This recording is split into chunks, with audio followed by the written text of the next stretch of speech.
Okay, so today we're looking at the Meffert's Checkerboard, or I call it the Beetlejuice, because I like the black and white, but you can make the stripes with it. But anyway, so this is a 4x4 basically, and you just have to get it into this solved state where you have the black and white checkers. It's like a checkerboard. So there are a couple of tutorials on YouTube on how to solve this, and I'm just going to be honest, they are ridiculous.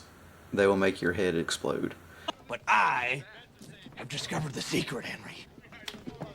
Like, there is a very simple way to solve this, and you only need to use 2 algorithms. Well, really 3, but I'll show you how. But anyway, if you know how to solve the regular 3x3 or the regular 4x4, this one's a piece of cake. It's really easy. So I'm going to be using the same methods that I use for those, just the basic beginner's method, and we'll just be using a couple of algorithms from that, and it's really easy. You can solve this thing in like under 2 minutes once you get a little bit of practice. So I'm going to go ahead and give it a little scramble and we'll get going with it. Alright, so that looks like it's pretty well scrambled up.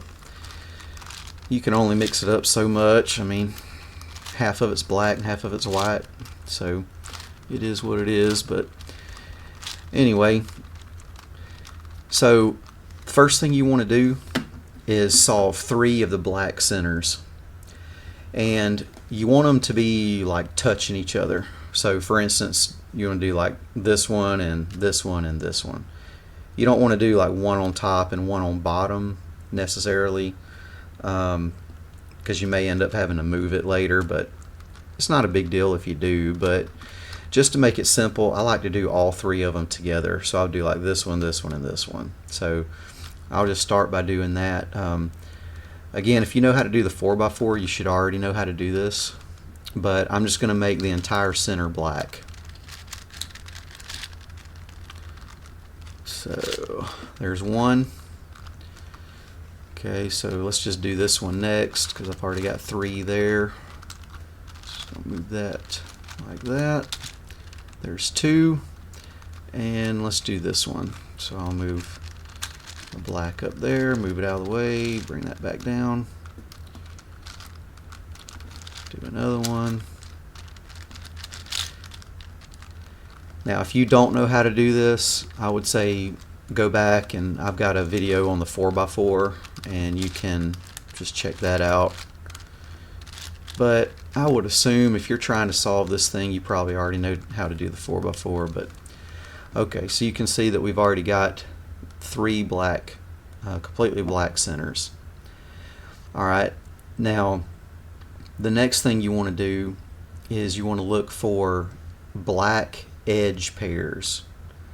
Alright, so ones that are already paired up. So I've got one set here, I've got one set here, so that's 2, and I've got one set here, so that's 3. Now we need 4. So since we already have 3, I'm just going to make one more. So again, like doing the 4x4, I'm going to pair, no, I'm not going to do that because that's already a set. Alright, I'm going to pair these up right here. Now if they're straight across from each other, that's not good, so I'm going to bring this one to the top layer and then move it to the back and then move it down and then swing it all the way back around, and that just turned it over for me. Alright, so you want them to be diagonal like that. So I'm going to move that over, bring it to the top layer, bring another, I'm just going to use these, I'll bring those down and then fix the centers that I messed up. So that should give me four pairs. So there's 1, 2, 3, and 4 right there. Alright, so once you have that, I'm going to start making a cross. Now the cross is going to be a little bit different on this one because we only want the black to be on the on the first line. What we're doing is we're making 2 black lines and 2 white lines, or layers, I mean, not lines, but the top layer black, second layer black, and then this layer white and the bottom layer white. I forgot to mention that, but okay, so what I'm going to do is I am going to rotate the bottom 2 until I have a black center line on every side. It doesn't matter yet if they're on the top line or the bottom line, just don't worry about that. As long as there's one there, there's one on that side, there's one on that side, and there's one on that side. That's what you want. So we're going to make a cross, but the cross is only going to extend to that top line right there. Alright, so this side we already have the black pair. This side we have the black pair. We'll fix that center in just a second. Don't worry about it at this time. Alright, so let's get a black edge pair on that side. There it is. And I've already got one on that side. So you can see that we're looking pretty good already. These 2 sides are already good. Let's look over here. This side's good. The only one that's not is this one. So fixing it's really simple. I'm just going to move that to the bottom, and I'm going to get that line out of the way, rotate my center so that when I bring it back it's lined up, and then swing it back up. There you go. So you can see that we now have the black cross, and just coincidentally we have a couple of corners that are already solved, and you'll find that that's going to happen 9 times out of 10. You're already going to have at least 2 that are already there. So the only thing we have to do next is get a black corner here and here. Okay, so just like we always do, we're going to do our little algorithm to get that in. There's your first algorithm that you'll need. Let's do this one. Again, I'm assuming you already know how to do this, so I'm not going to spend a lot of time explaining it. There you go. Alright, so we have the top layer is already black. We have the cross completed on all 4 sides. And now we'll move on to the next step. So next, we're going to turn it over, and we are going to insert black and white pairs into this layer here, making sure that the black goes first and the white is on top. Okay, so you can see that what we have here, if I take this pair and if I do my left algorithm, then it's going to fall down like this with the black first and the white on top. So these 2 are going to fall down into this slot, and they're going to kick this slot or this pair out. And I get a lot of comments and questions about this. Well, what if you already have one in there? Well, what do? Well, just kick it out, and then you can insert it where it needs to go. So the first thing I'm going to do is the left algorithm and put these down here.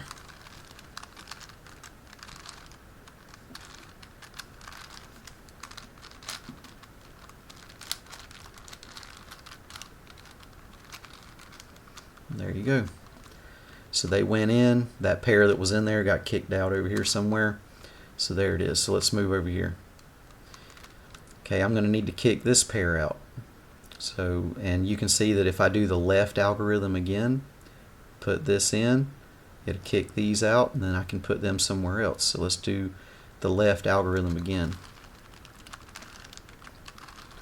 And I've found that it seems like every time I solve this, you're either going to do all left algorithms or all right algorithms.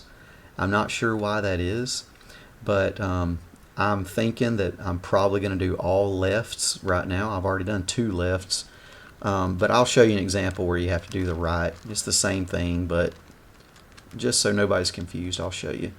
So again, I'm going to need to do the left algorithm so that this pair falls down. So let's do that.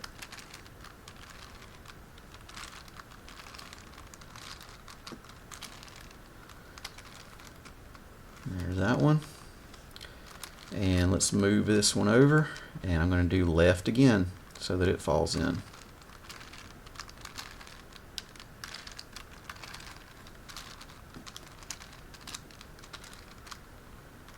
Alright, there it is.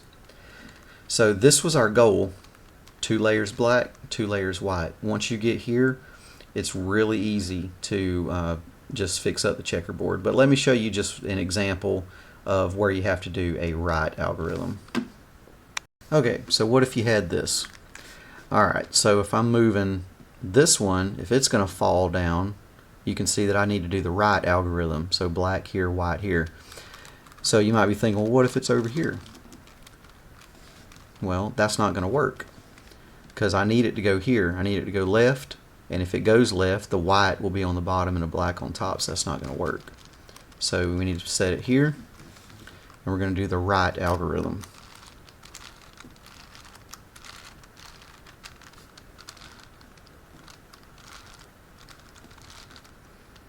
And that's just an example of how you do that. Now once you get here, you can kind of do your own thing from here. There's many different ways to do this, but just as an example, just take the first, hold it like this, take the left layer, turn it twice, then do the third layer, turn it twice, then just rotate it 90 degrees, first layer, turn it twice, and last layer, turn it twice. Alright, now rotate it this way, and you can just do first layer, turn once, third layer, turn once, and that's it. It's checkerboard all the way around. Now, they actually have this cube rated as, I think, a difficulty level of like 4 out of 5, but it's really simple. You just saw it. Now, I would challenge you to go look at the other tutorials on YouTube on how to solve this thing and just see how ridiculous they are, because I guess I just discovered the secret of how to do it easily, but this is a really simple cube. Practice a couple of times, you'll have it under 2 minutes. It's really easy. So I hope this helps. This is a cool cube. I like the way it looks with the black and white. So I really like this one. But anyway, hope it helps. I'll see you next time.